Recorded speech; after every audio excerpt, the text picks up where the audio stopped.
Welcome back to the Who's Reality Cooking podcast. I'm your host, Audrey Johns, and I'm so excited to have Hannah Flora from Hell's Kitchen here with me today. Hannah, how are you? I'm doing well. How are you? I am doing well. As you know, I have a little bit of a cold, so anybody listening in, these things happen. Tell us, what shows have you done more than Hell's Kitchen, or has Hell's Kitchen been your first show? Yeah, so Hell's Kitchen is my first show ever. I was always very hesitant to do a cooking competition show, but I always told myself if I was going to do one, it would be Hell's Kitchen because that's like the tops. The scariest one to me. How you must be the bravest person in the world. Yeah, it's definitely the scariest one. I think, which is why I wanted to do it, because it's like I'm going to challenge myself to do this one. They all look incredible. They all look super fun, but for some reason, Hell's Kitchen was just something that I needed to kind of like go for one day. So I am super glad that opportunity presented itself, and almost a year later, and I don't regret it. And spoiler alert for anybody, Hannah, you did so great. Can you share with us how great you did? Because it's your moment, not mine. Final episode, it's against me and Kyle at those doors, and Kyle prevails, and I am the runner-up. But in my eyes, honestly, I feel like I'm a winner as well, because to make it to those doors in the first place is like a feat. So super proud of myself that I made it that far. And, the amount of praise, the amount of support from the world, the community, everyone watching Hell's Kitchen has been amazing. So I feel like the people's champion. I love that. And I have to tell you, so this morning I was chatting with my mother-in-law and she's like, what are you up to today? I said, oh, well, I'm interviewing a couple of people from Hell's Kitchen. And she was like, immediately, who? And then as I'm typing Hannah, she's asking Hannah, and you were her favorite. Yay. So I was just, you were everyone's favorite. And I love to tell people who don't win these shows. I have seen so many people who are not the winners, but end up having the better career afterwards. There's so much more coming up. I have no doubt you're going to be a star. You already are a star. Yeah, well, thank you. I think that I get a lot of traction because I am just who I am.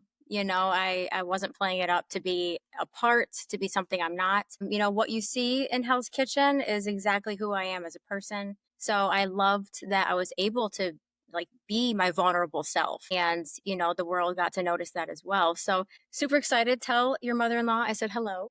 I will.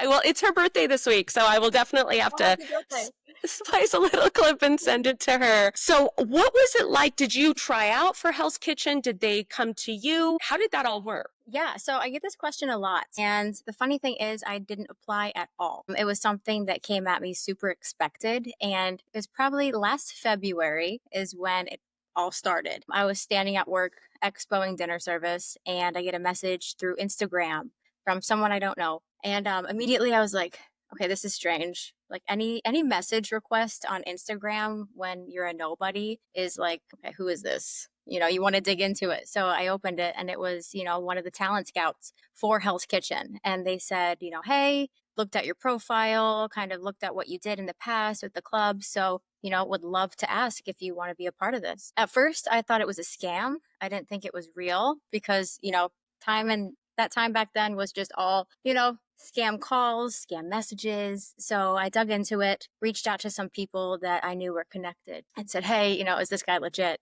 And they said, yeah, you should definitely go for it. So from there, it was just meetings with producers and Zoom calls, having to prove yourself over a span of months to make it to the final 18. But yeah, that's it in a nutshell. That is so cool. So when they call you and now you're going to get it, how do you prepare for that? Not just the packing aspect, but of course that's a piece of it. But how do you prepare for something like that? So, you really don't have time to prepare because it was 2 days before I flew out that I knew I made it to the final 18. So I'm sitting in bed. I just took a shower, had a long day. It's my day off.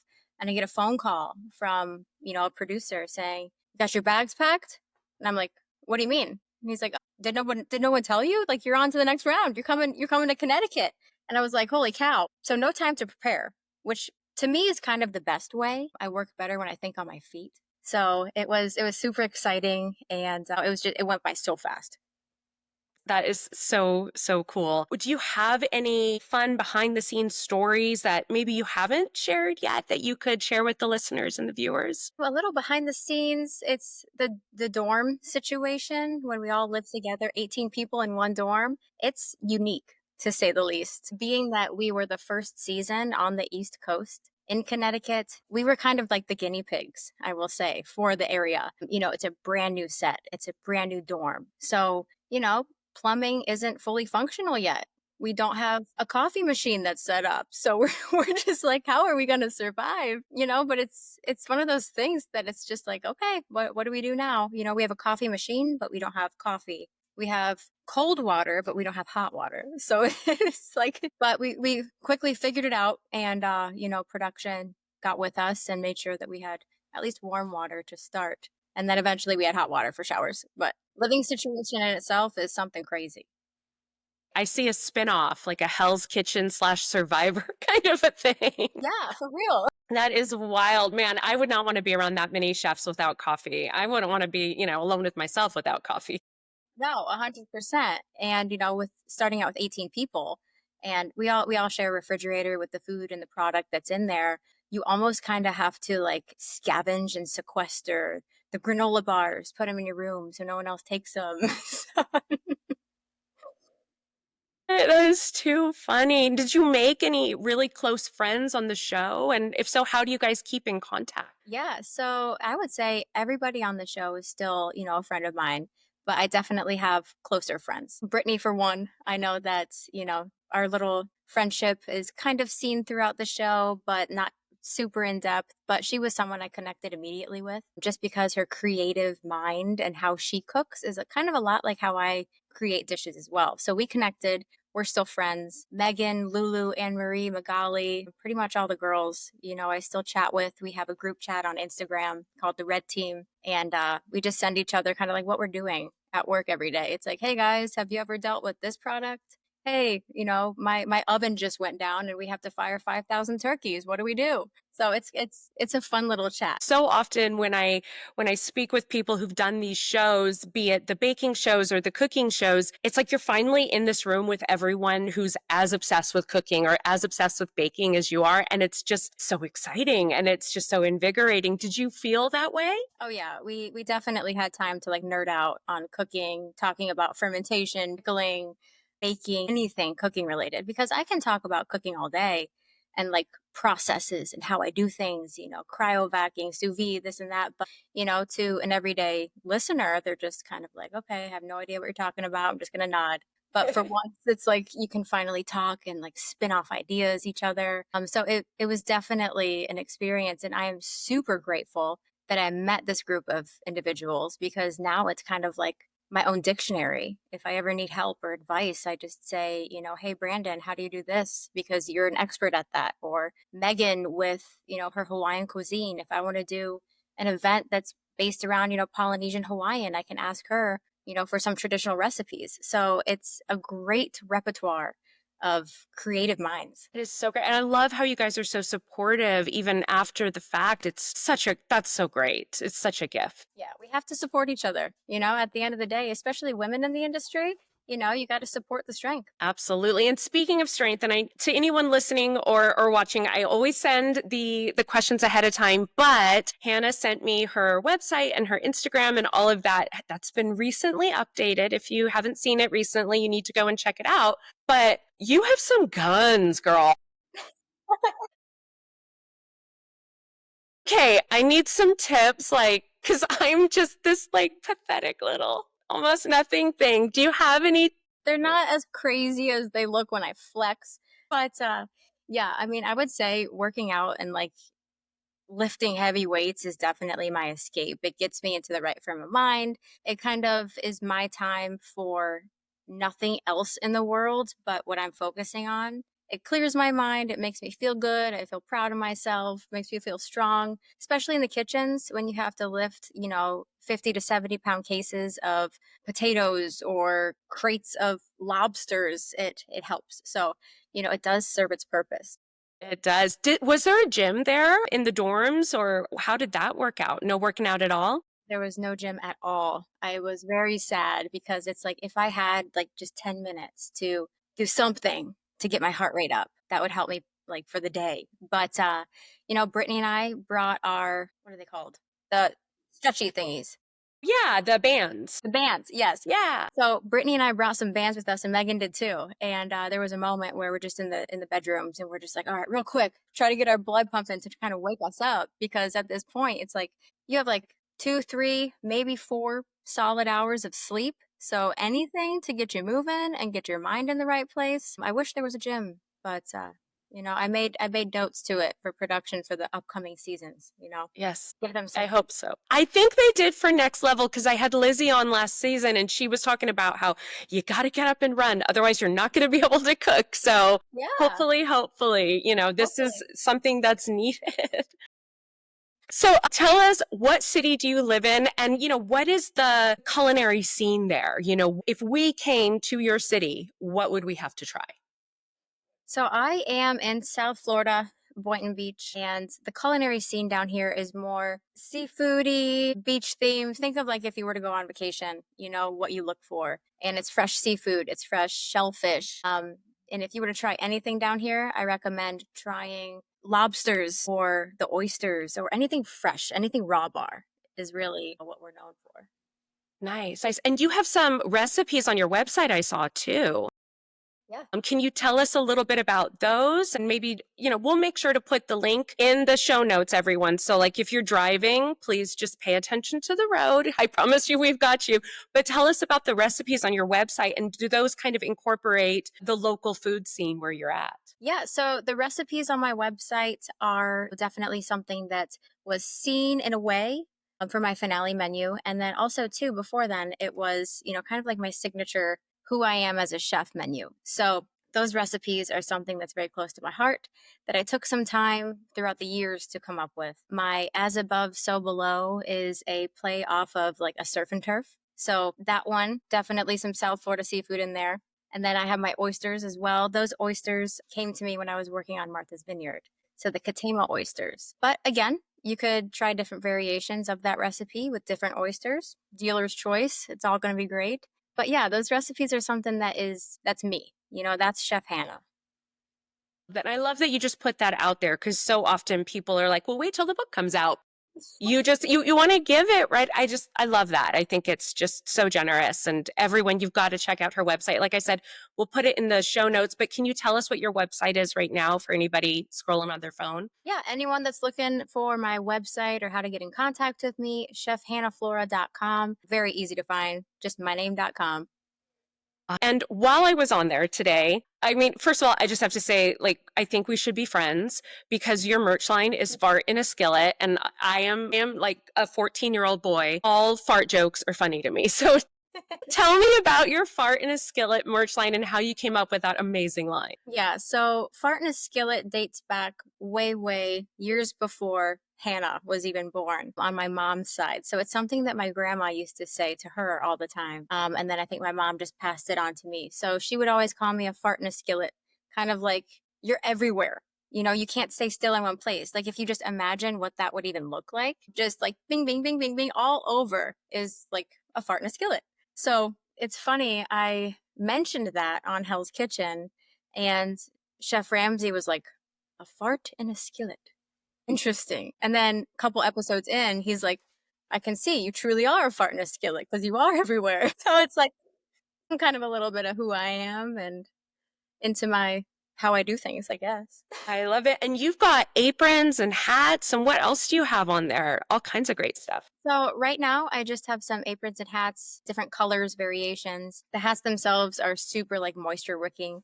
The aprons are durable and it's all like full color and embroidery.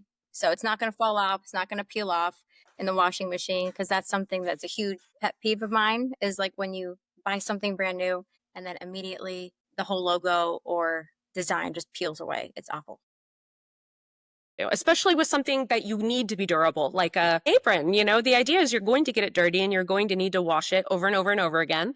100%. It needs to stay. So where are you working now? And can you tell us a little bit of what your day-to-day basis, what your day-to-day looks like? Yeah, so currently I am the executive sous chef at Addison Reserve Country Club. It's in Delray Beach. It's number 4. Can you hear Anyone listening, we've got a couple of pets in the background who are being naughty over He's on Hannah's side. yeah, he is just a squeak toy boy right now. So sweet. So yeah, I'm the executive sous chef at Addison Reserve Country Club, Delray Beach, and we're number 4 platinum in the country. So we're up there on the platinum clubs of America. So our standard is crazy high. I love it. And what do you guys have a signature dish there, or do you have a favorite dish that you like to make there? So our menu at the club, being a private club, you kind of have to be every cuisine every single day, 24/7, 365. So we always change our menus up. So I wouldn't say we have a favorite necessarily because each outlet is so different. Like we have a poolside restaurant that's more casual, vacation style. And then we have a sit down white tablecloth steakhouse menu. And then we have a tapas restaurant. So we're kind of everything. That sounds like it's a place I need to go and visit, but it's a club. You have to be a member, right? I could get you in. Okay, well, I'm on my way then. Do you have any dream goals? Like, do you want to write a book? Do you want your own show? Do you want to do another show? What are your dream goals going forward after Hell's Kitchen? So my goals have always kind of stayed the same since I was young. I want to definitely do more television, whether it's another competition or it's my own show. Open to both. I think having my own show would be fantastic because I would love to like kind of highlight different restaurants and clubs and chefs that are up and coming that nobody really knows about yet. Kind of find that hidden gem. Of course, I would love, yeah, I'd love to write a book as well. I think I have some really cool recipes. And since being on Hell's Kitchen, I've had so many people reach out asking, how I come up with these crazy dishes. So giving a little insight for some recipe books, I think would be really fun as well. That would be great. And when we're done chatting here, I'll see what I can do to help you out with that. I myself, I got a cookbook deal after I did my show, so it's Very not cool. impossible. So I'll see if I Okay. can put you in contact with some people. Yes, please. Yes. So, do you have any advice for someone who might want to kind of go onto a Hell's Kitchen or even just to apply? If you had a friend in your life, what would you tell them? This is what you need to do. So if anybody wants to go for Hell's Kitchen, first off, just go for it. You can always apply for the show. It doesn't hurt to do that because they film every few years. So even then, it's kind of like you're on a waiting list. So I say go for it. It's extremely tough. It's kind of like a mental mind game. It's more psychological than it is your skill because it's like you know how to cook. You already do that every single day. Now, can you master, 18 other different personalities and not let it get to you? So I would say go for it. World's your oyster. Yeah, yeah, and I love that you were so vulnerable on the show and that you're still so happy with the end result because so many of us, we're twisted into saying or doing things which, it's entertainment and that's a given and anyone watching, okay, who is this? This is Bryce. Hi, Bryce. Hey, hi, Bryce. What a sweet pup. What are you doing? He wants to jump on. You want to Zoom? You want to talk? And That's all do right. you have any advice or any insight as to how to be vulnerable like that? Is it like it comes with maturity or were you just super brave?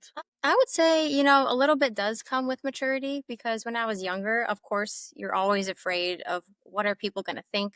How are they going to look at you? Being on, a reality TV cooking competition, you're already putting yourself out there. You're signing up for the hate, the love, the support, the non-supporters. So you're kind of, at their will. So in my eyes, I was like, if I'm going to be on this show, I'm going to be who I am unapologetically. Whatever happens, happens. If I shed a tear or if something from my past is triggered and I have, one of those moments, I can't hide it because everyone else would be able to see I'm hiding something. So I'd rather come out and say, yes, this happened to me. Yes, this is who I am. And I think ultimately that's the better route to go. Now, I can't imagine that you have any regrets because you did so well and you were portrayed in such an amazing way. But do you have anything you would go back and change, or do you have any regrets from your time on Hell's Kitchen?